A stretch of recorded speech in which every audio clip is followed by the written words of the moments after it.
finally here. Houseboat camping is gonna have a whole new set of adventures this summer because we've got high-speed internet. We've waited, what, 2 years for this? Thank you, Elon Musk. We're about to go set this up.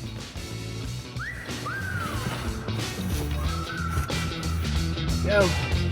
Safe and sound.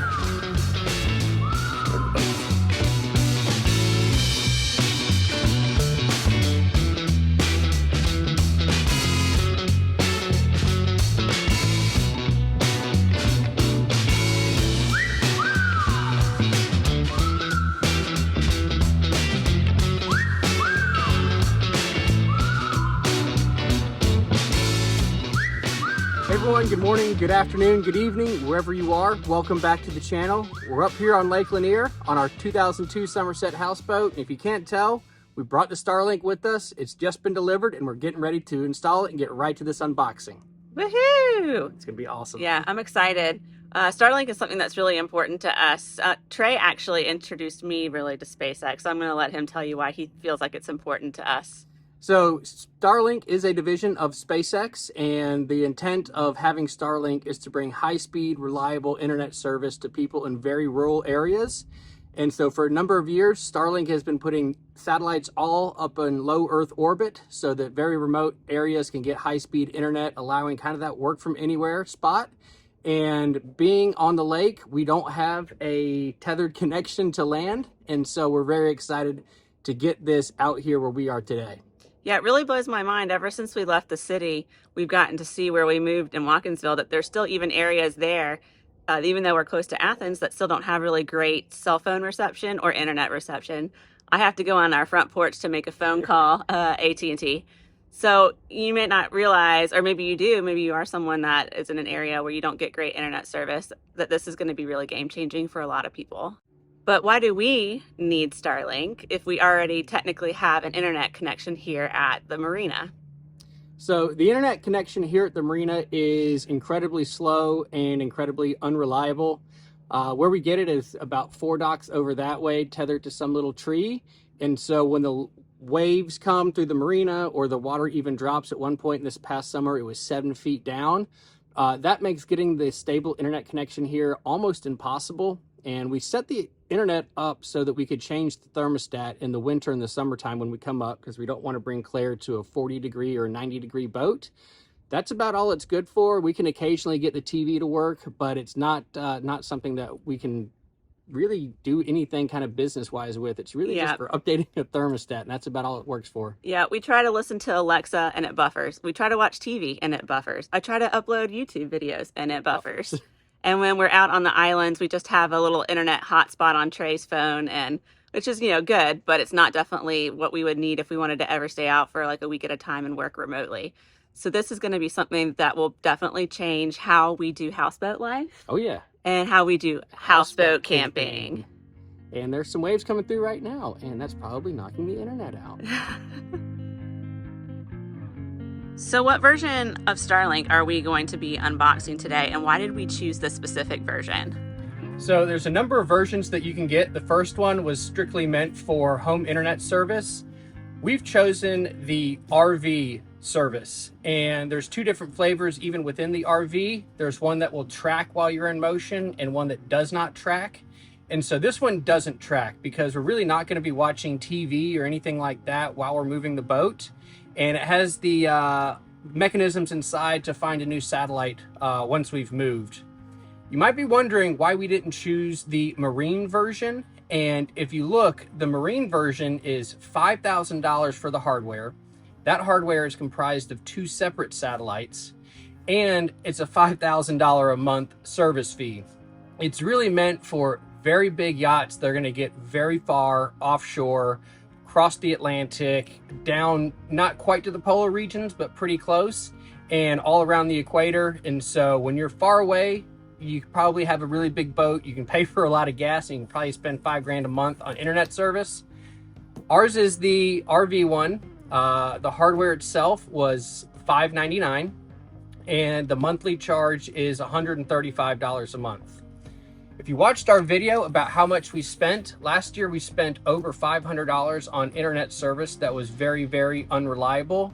So this internet service, while it might be a bit more, we have the ability to turn it on and off when we're not here. So we're hoping that we might be able to save some on the internet. But if not, having that reliable connection to upload movies, watch TV, work for days away from the home is probably, not probably, it's really going to be worth it for us. So Starlink RV version, let's dig into it. So this is the Starlink Kit. This is everything that came in it. Very nice, well engineered here. So this is the stand right here. That's gonna have to move a few things over. Oh, and at the very top, we had 3 pictures, which is probably just the instructions. So I feel like somebody at Starlink may have worked at Apple at one point in their time. Simple, I guess, if you don't know Very English. Here is the router that will give us the internet service that we need. It's pretty. Very nice. I'm going to be really fragile when I'm picking this up, but this is the flat dish. Wow. And I honestly think this is Dishy McDishface. I think there is a joke about calling it Dishy McDishface.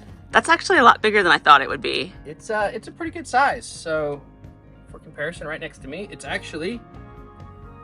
Is it the same size as the instructions? Same size as the instructions. I think this cable is about 75 feet long. This is what'll plug into the router and give it the power. And there's a very short, kind of average size power cable to power the router. And some regulatory notes in every kind of language. And that's it. So I'm gonna show you a screen test of our current internet connectivity. I'm going to set this up at the same time to do some A/B testing, and yeah, I'm going to get on the front of the boat and download my app and get this started for us. What you meant to say is I'm going to be the happiest kid in the candy shop today. I think Jesse's pretty excited too. I think I was trying to kick this video off by another day, and she's like, I think we should do it right now. It's today. It's Today's the day. Today's the day for internet. All right, so you already have the app on your phone, correct? Yeah, we have to download the app on your phone. You'll want to click Start Setup. This is the dish that we have. We confirm it. Now we need to check for obstructions. Again, confirm our dish. Confirm. And then I'm going to go out here, find an area in the open sky, scan for satellites.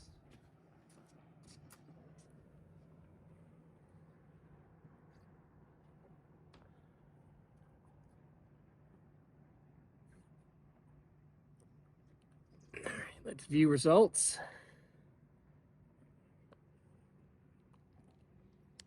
And we have no obstructions, facing north and westish. So, all right, I'm going to set my Starlink up here. All I'll have to do now, your instructions as you set up, you go set up, power, connect, configure, and finish. So what I'm going to do is go to the front to get the best view. I'm gonna Figured out that goes like that. Figured out it goes like this. That is probably the most simple installation I've seen. It's a lot of cord. Yeah, so there's a hole right there that goes downstairs. So once I get everything configured, in the next day or so, I'll unplug it and run it through the boat.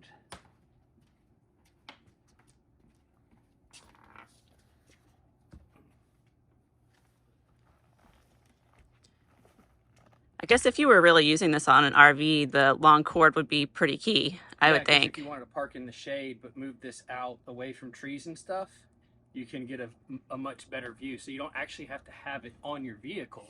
You could set it out in the middle of a field and you could go park by the shade. So us for like houseboat camping, if we're in a shady spot, you could technically maybe set it on a beach somewhere in a sunnier spot, and we don't have to worry about access. That's right. On our radar arch, if we were to mount it there instead. Yep, that's right. Right.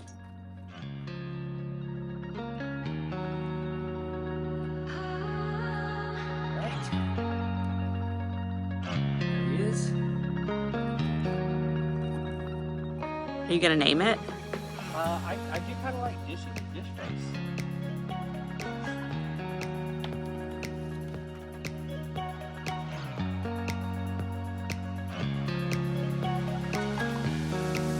Try and go with your head here.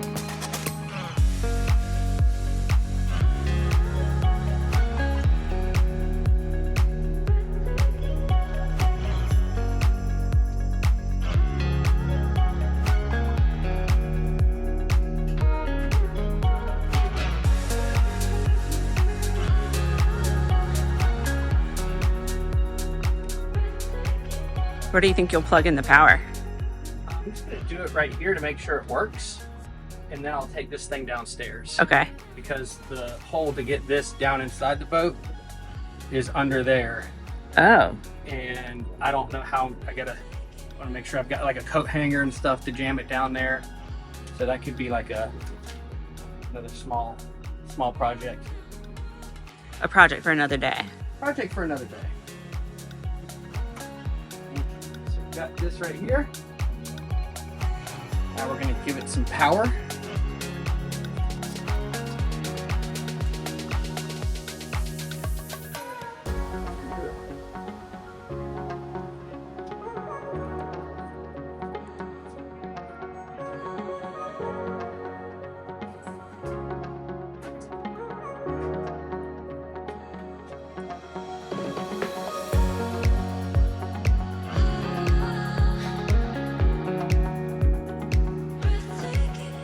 You may want to go over there by the dish because it may start. Oh, start moving? Yeah, so go maybe Fun. stand by the Dishy McDish face. Tishy McDish face. It might start like adjusting and stuff. So we'll see.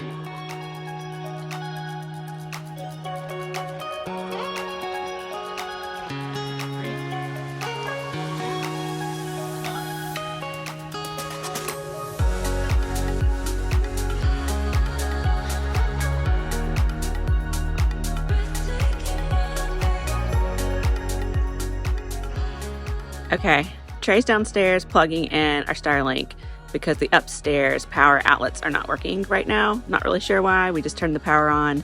Just another little fun thing for us to troubleshoot later. And I'm gonna get back over to the satellite just so if it starts moving, I can watch it.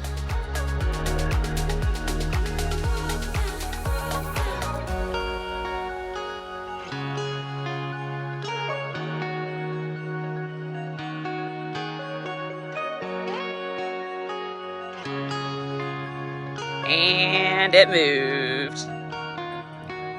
It kind of startled me.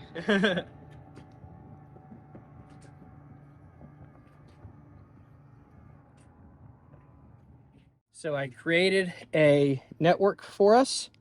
I've decided it'd only be appropriate to name it Mars Rover 9. We are online, and it's currently calibrating our Starlink, and it should take about 15 minutes or so. So what we're going to do is go take Dory for a quick walk, grab a snack, and we'll check back in you once this is done calibrating and start to share some of the statistics and all of the cool stuff that we can't wait to tell you about. So we have found out where the raccoons have been coming in and out of our houseboat. It looks like they have been crawling from the finger of our dock, I guess, using their little feet to get on here and climbing up and down over and then going up the stairs, because we've definitely seen raccoon prints at the top on our top deck, and we just weren't really sure how they were entering our houseboat. And now we know. Everything seems to be working absolutely fantastic now. The one thing, it didn't say Starlink like that in the network. I think it said Stink. Stink? Yeah, Stink or ST-Link. It didn't say Starlink, but I connected to it. It asked me to create my network name, which is Mars Rover 9. Password will remain private. And we're about to go do some speed tests. I think we're ready to go. I'll have my phone on airplane mode and connected to Mars Rover 9. We'll go see what this is capable of doing. And we'll show what our Marina Wi-Fi is doing now too. So Yeah, that'll be interesting to see the I difference. think it's going to be pretty big. Pretty big. All right, I can't wait to see it. all right, let's go downstairs. Get out of the glare for a second. So here you are at Mars Rover 9. We are online. This is really cool. We can see statistics about uptime, possible obstructions. It says it's going to take 6 hours and send back some information on obstructions. Latency, 56 milliseconds. This is about what you would get with home fiber internet. For perspective, latency on some of the big mega yachts until this came around was 600 milliseconds. Throughput. So let's run a Starlink speed test. Ooh, exciting. Now you're going to have to interpret this for me because you know I don't know the numbers. So we have, this is pretty much what people get at their house is 100 megabytes. And then our upload right here is 20 megabytes per second upload, which is what you're going to get at home with a fiber connection. Like this is like we're connected to a wire at the house. This is absolutely incredible. 40 milliseconds latency. Is that like what we would get at our house currently? Yeah, absolutely. Okay. So let me go back to our internet. So we're on Mars Rover 9. Let's connect to the old one, which is FBI surveillance boat number 3. I can't do a speed test here, so I will do another speed test here. Test again.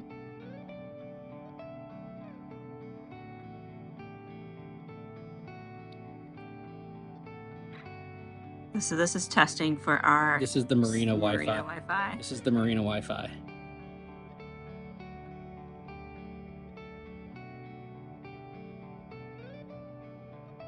So 8 megabytes per second. That's not good. Good times. That is not good. Maybe we can try this Google one again.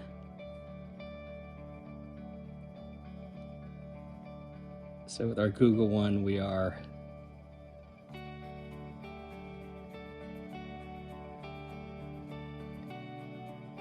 it's trying so hard. And then upload is 1 megabit per second, or barely. Oh yes, that's like, it's not good. No wonder. It says your internet connection is slow. Oh, you don't say. You don't say. No wonder I've always had to go to Starbucks to upload a YouTube video from here. So like it can't happen. It can't happen. So let's go back to Mars Rover 9. And let's test again. Jeez. Oh my goodness. So this is 10 times as fast on a download. And we are 10 times as fast on an upload. So it should give us a report. Oh, your internet connection is very fast. What are you using? It asks Starlink? Yeah, I just pivoted over to the Starlink. Oh, that's great. Again, still on airplane mode. So wow. There is no overpromise and underdeliver when it comes to Starlink. The other cool thing about this area is we are on the East Coast, which is definitely more populated and congested. And so it's going to be the last really heavily serviced area. So this is throttled connectivity. So I've seen videos of people out on the West Coast in the middle of Utah getting 300 megabits per second.